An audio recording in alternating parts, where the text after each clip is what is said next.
कर दो। हेलो दोस्तों, कैसे हैं आप? उम्मीद करता हूँ अच्छे होंगे।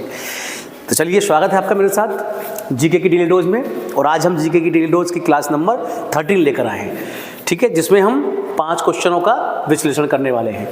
तो ये रहा पहला क्वेश्चन आपके सामने। पहला क्वेश्चन आप देख रहे होंगे। पहला क्वेश्चन है, इम्फाल किस भारतीय राज्य की राजधानी है? तो देखिए, जैसे कि इसका आंसर सेट किया गया है, इम्फाल किसकी राजधानी है? मणिपुर की, ठीक है, मणिपुर की राजधानी है इम्फाल। तो मणिपुर के बारे में कुछ जानकारी आपको दी गई है। मणिपुर की स्थापना 1972 में हुई थी। मणिपुर का शाब्दिक अर्थ होता है मणि मतलब आभूषण, मणि आभूषणों की भूमि। मणिपुर का उपनाम है भारत की आर्किड बास्केट। आर्किड देखिए, लिली आर्किड, आप जानते होंगे मणिपुर में लगभग 500 प्रजातियों की आर्किड पाई जाती है, इसीलिए मणिपुर को भारत का आर्किड बास्केट भी कहा जाता है। दूसरा, यहाँ का जो राजकीय पुष्प है वो सिरोही लिली है, आप देख रहे होंगे मेरे पीछे। यहाँ का राजकीय पक्षी नौगीन है। राजकीय पशु संगाई है। राजकीय वृक्ष उनिंग धोऊ है। राजकीय खेल पोलो है।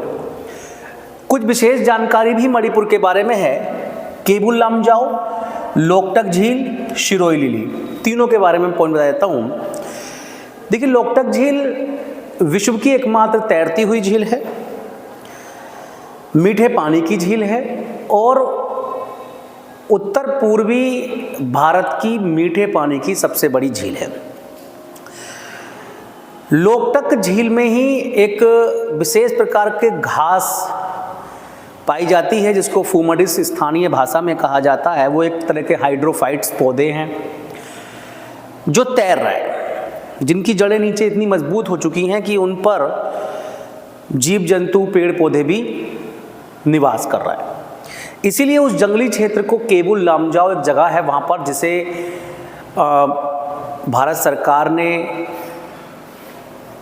क्या कहते हैं कि नेशनल पार्क का दर्जा दे दिया है, और ये विश्व का एकमात्र तैरता हुआ नेशनल पार्क के नाम से भी जाना जाता है।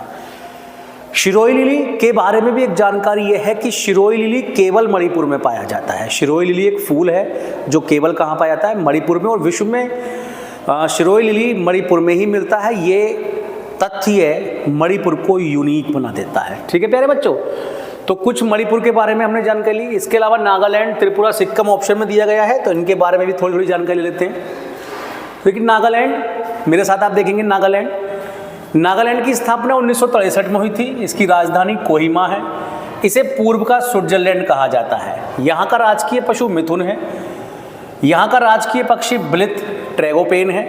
यहाँ का राजकीय वृक्ष रोडोडेंड्रोन है। यहाँ का राजकीय पुष्प नीतू है। विशेष बात नागालैंड के बारे में, वेरी वेरी इंपॉर्टेंट, हॉर्नबिल त्यौहार यहाँ का प्रमुख त्यौहार है। नागालैंड भारत का एकमात्र ऐसा देश है जिसने अपने यहाँ जनसंख्या दशकीय वृद्धि दर में कमी की है। यहाँ का धर्म मुख्यतः ईसाई है और यहाँ की जो राजकीय भाषा है वो क्या है? अंग्रेजी है। इतनी जानकारी नागालैंड से दी। त्रिपुरा के बारे में जान लेते हैं। 1972 में त्रिपुरा की स्थापना हुई है। यहाँ का जो राज्य पशु है वो फेरे बंदर है। राज्य पक्षी हरा कबूतर है। पुष्प नागकेसर है। वृक्ष अगर है। यहाँ का फल रानी अनानास है। राजधानी यहाँ की अगरतला है। विशेष बात त्रिपुरा के बारे में अगर हम जानें तो त्रिपुरा एक ऐसा राज्य है जो बांग्लादेश से 3 ओर से घिरा हुआ है। यहाँ पर प्रमुख जो घूमने लायक जगह है वो है उज्जयंत महल और नीर महल, यहाँ के प्रमुख पर्यटन स्थल है। और ऊनोकोटी यहाँ की एक रहस्यमय मूर्तियों के लिए, जो कि रॉक चट्टानों को काटकर बनाई गई मूर्तियाँ हैं, काफ़ी इंपॉर्टेंट जगह है, दर्शनीय जगह है। अगले देखते हैं प्यारे बच्चों, सिक्किम 1975 में शामिल हुआ है। और आप सब जानते हैं इसके लिए 36वां संविधान संशोधन किया गया था। इसकी राजधानी गंगटोक है। वृक्ष बुरांश है। पुष्प नोबल आर्किड है। राजकीय पशु लाल पांडा है। पक्षी चिलमिया है। विशेष बात, सिक्किम एक पहाड़ी राज्य है। यहाँ पर नाथुला दर्रा है। कौन सा दर्रा है? नाथुला दर्रा है। नाथुला दर्रा भारत और चीन के मध्य एक व्यापारिक मार्ग है। इसके अलावा यहाँ पर बनजकरी फॉल्स भी है। तो प्यारे बच्चों, इतनी जानकारी इस पहले क्वेश्चन से थी। राजधानी पूछी गई थी। राजधानी आपके सिलेबस में रहती हैं, तो मैं बार बार कहता हूं कि सिलेबस के साथ ईमानदारी रखें। अगला क्वेश्चन देखें। अगला क्वेश्चन, भारत का कौन सा नगर कर्क रेखा के सबसे दूर स्थित है? तो इस क्वेश्चन की व्याख्या मैं अपनी पिछली वीडियो में कई बार कर चुका हूं। आपको उम्मीद करता हूं कि वो सब वीडियो आपने देखी होंगी, तो इस क्वेश्चन को समझने में और इसका विश्लेषण करने में आपको कोई कठिनाई नहीं होगी। तो प्यारे बच्चों, फिर भी थोड़ा सा जानकारी। कर्क रेखा से सबसे दूर गांधीनगर, रांची, अगरतला या भुवनेश्वर? तो भुवनेश्वर इसका आंसर दिया गया है। अब देखिए, थोड़ा सा जान के बता दूं, कर्क रेखा से 8 राज्य गुजरते हैं: गुजरात, राजस्थान, मध्य प्रदेश, छत्तीसगढ़, झारखंड, पश्चिम बंगाल, त्रिपुरा और मिजोरम। और देखिए, भुवनेश्वर जो राजधानी है, भुवनेश्वर किसकी राजधानी है? उड़ीसा की राजधानी है। उड़ीसा इन 8 राज्यों में कहीं भी नहीं है, अर्थात कर्क रेखा ना तो उड़ीसा से गुजरती है। तो इस क्वेश्चन का आंसर कह सकते हैं कि कर्क रेखा से सबसे दूर स्थित कौन सा सही होगा? डी, भुवनेश्वर। ठीक है। अगला क्वेश्चन, क्वेश्चन नंबर 3, हॉर्नबिल महोत्सव किस राज्य में मनाया गया है? अभी मैं पीछे चर्चा कर चुका हूं पहले क्वेश्चन में, फिर भी दोबारा से आ गया है तो देख लेते हैं। नागालैंड का है हॉर्नबिल। नागालैंड के अन्य कुछ त्योहार हैं जो मनाए जाते हैं, जैसे नाजरू, सुकुरोनी, सैक्रेनी, मोत्सू, अमंग मोंग। ठीक है, तो ये ध्यान कर लेंगे, ये नागालैंड के कुछ त्योहार हैं। सिक्किम के लोचर उत्सव बड़ा इंपॉर्टेंट है, साकेवा और सागा दाब महोत्सव, वेरी वेरी इंपॉर्टेंट। पश्चिम बंगाल में दुर्गा पूजा, पोइला बैसाख बहुत इंपॉर्टेंट है, भाई फोटा, कल्पतरु महोत्सव, सारे के सारे इंपॉर्टेंट हैं, ये सारे पश्चिम बंगाल में मनाए जाते हैं। बिहार में भी देख लेते हैं, छठ पूजा, राजगीर महोत्सव, सोनपुर मेला, सलहेरा और बिहुला, ये सब बिहार के प्रमुख त्योहार हैं, बहुत ही ज़्यादा इंपॉर्टेंट है। हर साल आपका कला संस्कृति से क्वेश्चन पूछा जाता है। इस बार कांस्टेबल की परीक्षा की कराने की संभावना TCS कंपनी की है। अगर TCS कंपनी इस पेपर को कराती है तो आप ये मान के चलिए कम से कम 3 से 4 सवाल आपके आर्ट एंड कल्चर वाले टॉपिक से रहने वाले हैं, तो थोड़ा सा इसको ध्यान से देखें और इम्पोर्टेंट समझें इसको। क्वेश्चन नंबर 4, GST में किस कर को शामिल किया गया है? ऑप्शन ए चुंगी कर, ऑप्शन बी संपत्ति कर, ऑप्शन सी आयकर, ऑप्शन डी स्टाम्प शुल्क। तो इसका आंसर होगा चुंगी कर। क्या आंसर होगा इसका? चुंगी कर। देखिए, GST एक अप्रत्यक्ष कर है, इसकी फुल फॉर्म होती है गुड्स एंड सर्विस टैक्स। ये 2016 में विधेयक पारित किया गया था और जो ये संविधान संशोधन था, ये 101वां संविधान संशोधन था। इस 101वें संविधान संशोधन के द्वारा संविधान में 279A अनुच्छेद को जोड़ा गया था। GST 1 जुलाई 2017 से पूरे भारत में लागू किया गया।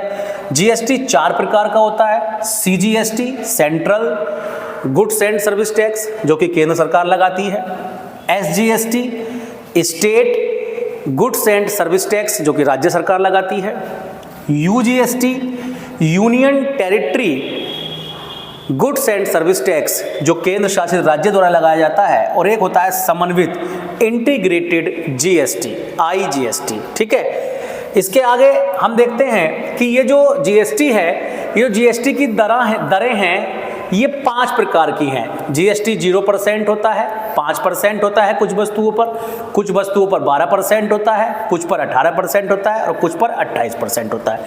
किस पर कितना होगा, ये सब निर्धारण करता है GST परिषद। कौन निर्धारित करता है? GST परिषद। GST परिषद का जो अध्यक्ष होता है, प्यारे बच्चों ध्यान रखेंगे, GST परिषद का जो अध्यक्ष है वो कौन है? वित्त मंत्री है। ठीक है, इसमें कंफ्यूज मत कीजिएगा, बहुत इंपॉर्टेंट फैक्ट है। GST में जब से GST आया है तो कौन कौन से कर खत्म हो गए हैं या GST में शामिल हो गए हैं, यही क्वेश्चन भी था आपका। तो कुछ कर तो इसमें ऐसे हैं जो केंद्रीय स्तर पर थे और कुछ कर ऐसे हैं जो राज्य स्तर के थे। तो केंद्रीय स्तर पर उत्पाद शुल्क, सेवा शुल्क, सीमा शुल्क और जितने भी केंद्र सरकार अधिभार या उपकर लगाती थी वो सब अब GST में शामिल कर दिए गए हैं, यानी ये सब करों का वजूद खत्म हो गया है। इसके अलावा कुछ राज्य स्तर के कर हैं, जैसे बिक्री कर, जिसे वैट के नाम से जाना जाता है, वैल्यू एडेड टैक्स, ये भी खत्म हो गया है। खरीद कर, मनोरंजन कर, प्रवेश या चुंगी कर, देखिए यही ऑप्शन में था कौन सा GST में शामिल है, तो चुंगी कर। विज्ञापन कर, जो भी ऐड पर कर लिया जाता है, या लॉटरी जुआ सट्टा वगैरह का कर, या जो भी राज्य सरकार अधिभार या उपकर लगाती है, वो सब अब जीएसटी में शामिल हो गया है। बहुत ही इंपॉर्टेंट है, जीएसटी आपके कांस्टेबल के सिलेबस में है। 1 नंबर का सवाल हर साल आता है, आगे भी उम्मीद की जाती है कि यहाँ से 1 नंबर का सवाल आपको देखने को मिलेगा। तो प्यारे बच्चों, इसको थोड़ा सा ध्यान दे लीजिएगा। चलते हैं हम अंतिम क्वेश्चन की ओर। अंतिम क्वेश्चन आपके सामने है, क्वेश्चन नंबर 5। भारत का संविधान महान्यायवादी की नियुक्ति का अधिकार किसे देता है? तो प्यारे बच्चों, आप सब जानते होंगे महान्यायवादी की नियुक्ति कौन करता है? राष्ट्रपति करता है।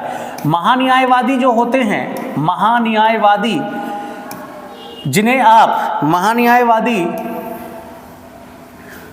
आप अटॉर्नी जनरल भी बोलते हैं। क्या बोलते हैं? अटॉर्नी जनरल ऑफ इंडिया भी बोलते हैं। ये जो महान्यायवादी होता है, ये भारत का प्रथम विधि अधिकारी होता है। क्या होता है? प्रथम विधि अधिकारी होता है। आम भाषा में कहें तो ये भारत सरकार का विधि सलाहकार होता है, जिसको आप वकील कह सकते हैं। यानी ये भारत सरकार की ओर से सारे केस लड़ता है। इसको भारत में किसी भी न्यायालय में सुनवाई करने का अधिकार होता है। अगर महान्यायवादी का कार्यकाल देखें, हम महान्यायवादी का कार्यकाल देखें तो ये जो पद है, ये राष्ट्रपति के प्रसाद पर्यंत है। किसके? राष्ट्रपति के प्रसाद पर्यंत। राष्ट्रपति के प्रसाद पर्यंत का मतलब होता है राष्ट्रपति की इच्छा अनुसार ही ये अपने पद पर बने रहते हैं। त्यागपत्र भी राष्ट्रपति को दे सकते हैं, शपथ भी राष्ट्रपति दिलाता है। नियुक्ति की अगर हम बात कर लें, नियुक्ति की बात कर लें महान्यायवादी की, तो जो भी सुप्रीम कोर्ट के न्यायाधीश की नियुक्ति होगी, सुप्रीम कोर्ट के न्यायाधीश बनने की जो भी नियुक्ति, जो भी योग्यताएं होंगी, सॉरी नियुक्ति बोल दिया मैंने, योग्यताएं, योग्यता की बात हम करें, नियुक्ति तो राष्ट्रपति करेगा ही। जो भी योग्यताएं होंगी इसकी, वो योग्यताएं क्या होंगी? सुप्रीम कोर्ट के न्यायाधीश के समकक्ष इसकी योग्यताएं होती हैं। वेतन भी इसको वही मिलते हैं जो राष्ट्रपति निर्धारित करते हैं। तो प्यारे बच्चों, ये आज की जीके की डेली डोज थी, जिसमें मैंने 5 क्वेश्चनों का विश्लेषण किया। उम्मीद करता हूँ आपको कंटेंट अच्छा लग रहा होगा। यदि आपको कंटेंट अच्छा लगा है तो शेयर जरूर कीजिएगा, सब्सक्राइब जरूर कीजिएगा और अगली वीडियो का इंतज़ार करिएगा। उम्मीद करता हूँ जल्दी आपके सामने अगली वीडियो लेकर मैं आऊँगा। जय हिंद, जय भारत।